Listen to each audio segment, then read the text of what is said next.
목회 서신 88 그러나 다른 두려움으로 합니다. 87년생인 저는 독재의 두려움을 피부로 알지 못합니다. 그러나 다른 두려움으로 합니다.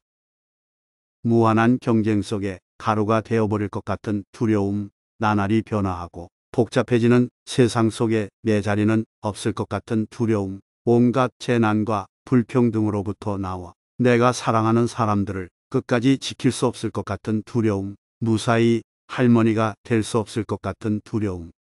누구를 타도해야 이 두려움이 사라지는지 알 수 없는 두려움입니다. 엊그제 정의당 장혜영 의원이 국회 대정부 질문에서 했던 말입니다. 아픈 이야기입니다. 녹화 영상을 찾아보며 한동안 말을 잃었습니다. 그리고 주위를 둘러보니 온통 청년들의 두려운 이야기로 가득했습니다. 친구들이 어른들의 어떤 보호도 받지 못한 채로 죽어가던 날도 입시를 위해 책상을 지켜야 했던 세월호 세대 대학 졸업반 큰아이 제대하고 복학했지만 캠퍼스에는 발도 디뎌보지 못한 둘째, 그리고 또 다른 입시를 위해 손톱을 물어뜯으며 실컷 잠 좀 자보고 싶다는 막내까지 저희 아이들이 살아가는 두려움입니다. 우리의 아이들, 우리의 청년들이 힘겨워하며 아파하고 있습니다. 아니, 두려워하고 있습니다. 청년 에스겔도 두려웠습니다. 제사장의 아들로 태어나 제사장의 삶을 준비하던 25살 청년이 전쟁의 소용돌이 속에 포로로 끌려가는 두려움, 이방 땅 그발 강가에 앉아 어떻게 살아야 할지 답이 없는 질문 속에 던져진 두려움. 30 대전에 찾아오신 하나님의 부르심을 따라 성전이 없는 땅에서 말씀에 귀를 닫은 이들에게 예언해야 하는 두려움, 그리고 32살 우상으로 가득한 도시 예루살렘에서 떠나가는 하나님의 영광을 보고만 있어야 하는 두려움. 청년 에스겔에게는 어른들은 모르는 두려움으로 가득했습니다. 그날 떠나가는 여호와의 영광을 보고 있던 에스겔은 여호와의 영광이 잠시 머문 동문에 모인 25명의 사람들을 봅니다. 그들은 에스겔도 알만한 백성의 고관입니다. 그들은 풀이를 품고 예루살렘 가운데 악한 일을 꾸미는 자들입니다. 그들은 말합니다. 우리가 집을 지을 때가 아직 되지 않았다. 이 성은 가마솥과 같고 우리는 그 안에 든 고기와 같아서 이 성이 우리를 보호할 것이다.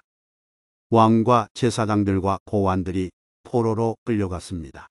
그나마 살아서 끌려간 사람이 다행이다 싶을 만큼 얼마나 많은 사람이 죽어갔는데 이런 말을 할 수 있단 말입니까?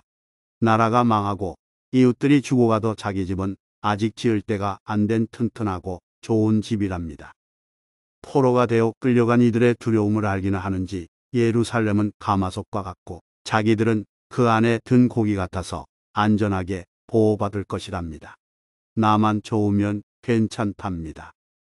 코로나19와 함께 나라 경제가 어떻게 되든 내 아파트 오르니 괜찮답니다. 코로나 세대가 되어버린 청년들이 IMF 세대와는 비교가 안 되는 두려움에 흔들려도 내 자식은 물려줄 것 챙겨놨으니 괜찮답니다. 멈추지 않는 코로나로 인해 실직과 폐업의 위기 속에 생존을 위협받고 코로나 불우에 시달려도 내 교회 대면 예배만 할 수 있으면 괜찮답니다. 그러나 하나님은 자기는 괜찮다는 이들에게 심판을 명하십니다. 그들의 성읍은 가마솥이 아니며 그들은 가마솥 고기가 되지 못할 것입니다. 하나님의 율례와 규례를 행하지 않는 그들은 두려워하던 칼로 심판받게 될 것입니다. 이렇게 에스겔이 자기는 괜찮다는 이들에게 심판을 예언할 때 호관 가운데 한 사람이 죽었습니다. 심판의 메시지가 현실이 되는 순간 에스겔은 큰 소리로 부르짖습니다. 오호라, 주 여호와여, 이스라엘의 남은 자를 다 멸절하고자 하시나이까. 그날 에스겔은 하나님의 심판과 함께 불의한 자들만 망하는 게 아니라 남은 자들까지 다 함께 멸절되고 마는 것은 아닌지 더 큰 두려움에 흔들렸습니다. 심판을 예언하면서 심판이 벌어진다고 두려워합니다. 에스겔은 그날 한없이 두려웠습니다. 에스겔의 두려움에서 2030 세대의 두려움이 보입니까? 영혼을 끌어모아서라도 집을 사고 빚을 내서라도 투자에 나선다는 2030 세대의 두려움이 보입니까? 영끌과 비투에 내몰린 이들의 내면에 가득한 정서는 나중에 내 자리가 없을 수 있다는 두려움입니다. 두려움에 흔들리는 이들을 철없는 아이 훈계하듯 가르치려 들기 전에 공포가 되어버린 그들의 두려움에 공감하도록 노력해야 합니다. 땀과 열정으로 두려움을 극복하라고 내몰기 전에 그 두려움을 잠잠히 느껴보아야 합니다. 섣불리 길을 제시하려고 하는 것보다 그들의 자리에 서 있는 기분이 무엇인지 아는 게 먼저입니다.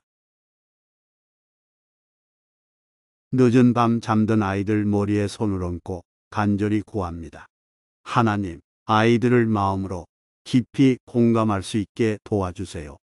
이와 같은 때를 사는 청년들의 자리에서는 기분을 알 수 있게 해주세요. 하나님께서 아이들의 피난처가 되시며 도움이 되시옵소서. 사진 출처를 알 수 없는 그림. 우리의 공감이 진실은 외면한 채 보고 싶은 것만 보는 위선은 아닌지.